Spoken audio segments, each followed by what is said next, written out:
When Love Meets the Crown, the untold story of King Frederik and Queen Mary's forbidden moments. Welcome to B News. What happens when a future king falls for a woman the palace never wanted him to marry? On October 28, 2025, as we delve into the extraordinary love story of King Frederik X and Queen Mary of Denmark, we're uncovering the forbidden moments, the secret struggles, and the passionate romance that nearly never happened, a love affair that defied royal expectations and changed the Danish monarchy forever. This isn't the sanitized fairy tale you've been told. This is the real story of two people who fought against palace protocol, family pressure, and their own doubts to build a relationship that has survived scandals, separations, and the suffocating demands of royal life.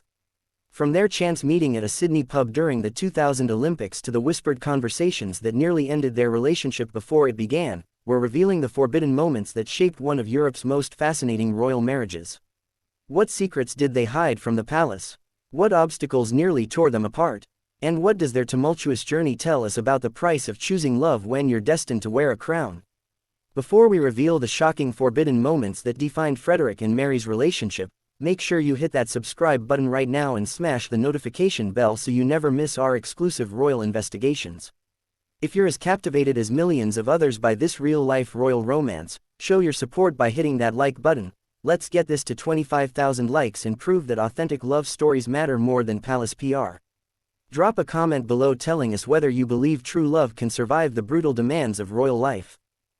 The story of Frederik and Mary's romance begins not in a palace or at a formal state function, but in the most unlikely and unroyal of settings, a crowded, noisy pub in Sydney, Australia, during the Summer Olympic Games of 2000. The Slip Inn, a popular watering hole in Sydney's Darling Harbour, was packed with Olympic visitors, athletes, and locals celebrating the global sporting event.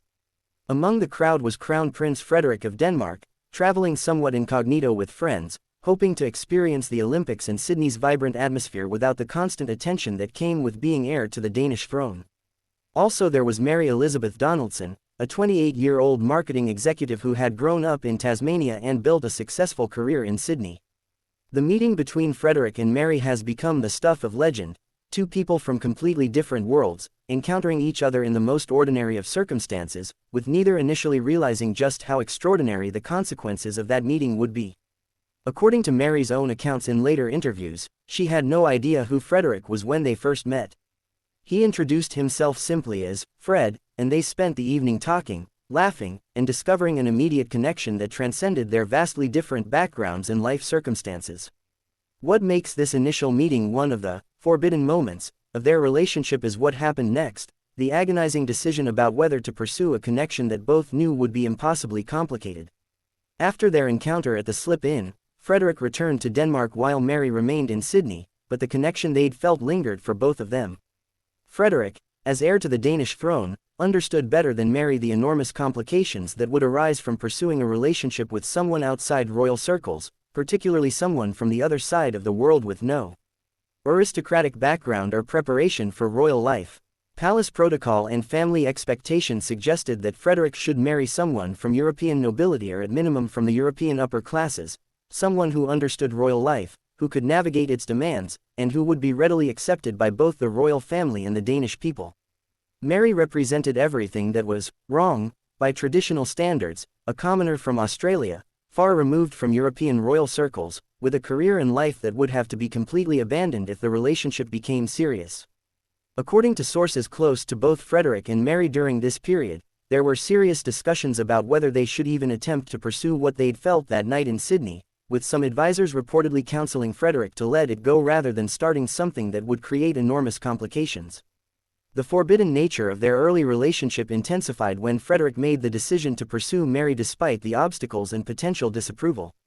In the months following their Sydney meeting, Frederik and Mary began a long-distance relationship conducted largely in secret, away from media scrutiny and palace awareness. Frederik would make quiet trips to Australia, staying with friends and meeting Mary away from public attention, while Mary occasionally traveled to Europe, ostensibly for work or vacation but actually to spend time with Frederik. This period of secret courtship, roughly from late 2000 through 2001, represented a time when their relationship existed in a kind of forbidden bubble, known only to close friends and carefully hidden from both media and palace officials who would have strong opinions about its appropriateness. The secrecy was necessary because revealing the relationship prematurely would have triggered immediate palace intervention, family pressure, and media frenzy that could have destroyed the fragile connection they were building. Mary later described this period as both thrilling and terrifying, the excitement of a new romance combined with the knowledge that they were building something that might not be allowed to continue once the truth came out.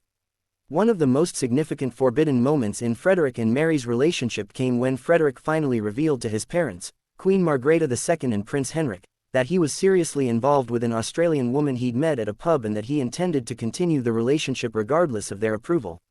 According to royal insiders who were aware of the situation, this conversation did not go smoothly.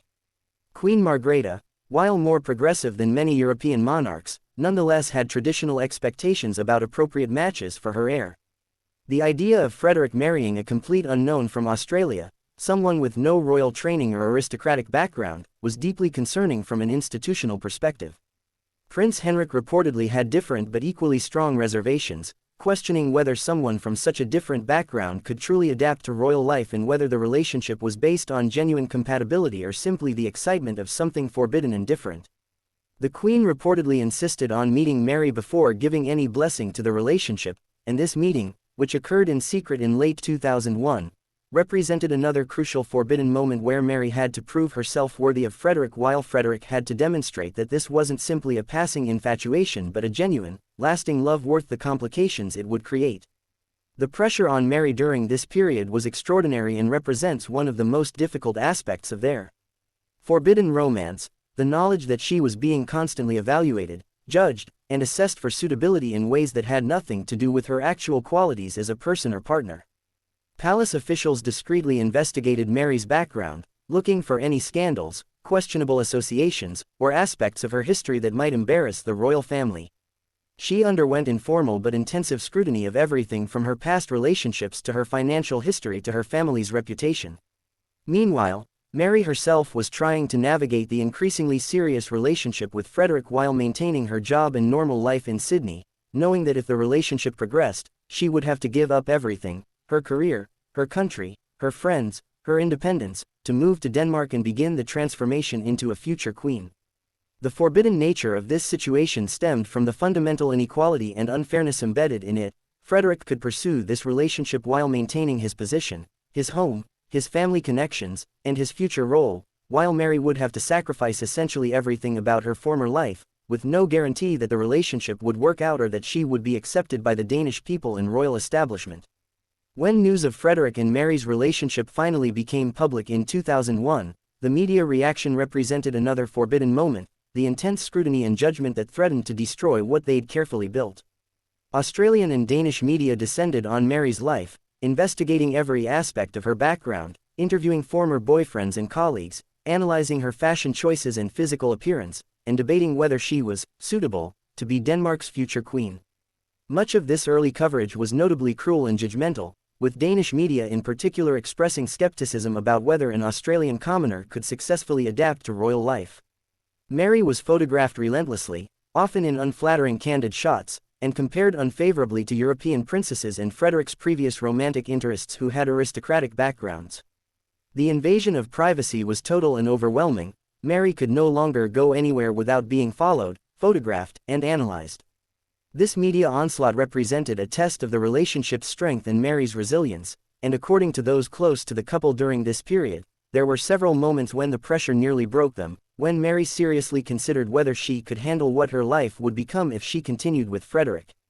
A particularly forbidden and painful moment came in 2002 when Mary had to make the final, irreversible decision to leave her life in Australia and move to Denmark to be with Frederik, knowing that this choice meant abandoning her career, her independence, and the life she'd built for herself. This wasn't a romantic, easy decision, it was agonizing and involved real grief for what she was giving up. Mary had been a successful, independent woman with her own career, friends, and identity, and royal life would require her to give up essentially all of that and rebuild herself as someone completely different. She moved to Denmark in 2002 and began intensive preparation for royal life, learning Danish language, studying Danish history and culture, undergoing protocol training, and essentially being remade into an acceptable future queen. This transformation period was kept deliberately private, but sources who knew Mary during this time describe her as often lonely, overwhelmed, and questioning whether she'd made the right choice. The forbidden aspect of this moment lies in how rarely we acknowledge the very real losses and sacrifices involved in marrying a prince. The fairy tale narrative obscures the reality that Mary had to essentially die to her old self and be reborn as someone who would fit royal requirements, a process that was emotionally devastating even as it was necessary for the relationship to continue. The engagement announcement in October 2003 should have been purely joyful but contained its own forbidden elements. The ways in which Mary was presented and packaged for public consumption, stripped of much of what made her unique and interesting in favor of presenting an image that would be acceptable to traditionalists and skeptics. The official engagement photographs showed Mary transformed, her hair styled differently, her makeup more formal, her clothing conservative and expensive, her entire presentation carefully calibrated to look royal, rather than like the casual, friendly woman Frederik had met in Sydney. This transformation was necessary for public acceptance but also represented a kind of erasure of Mary's authentic self in favor of a version that fit royal expectations. The engagement interview, conducted in both Danish and English, showed Mary speaking carefully and formally, her spontaneity and personality constrained by awareness that every word would be analyzed and judged. Frederik, too, appeared somewhat constrained during these official appearances, unable to show the full depth of their connection or to be as relaxed and natural as he might have wished. These public presentations were necessary political theater, but they also highlighted the forbidden reality that royal relationships can never be fully authentic or private. They must always be performed for public consumption in carefully managed ways.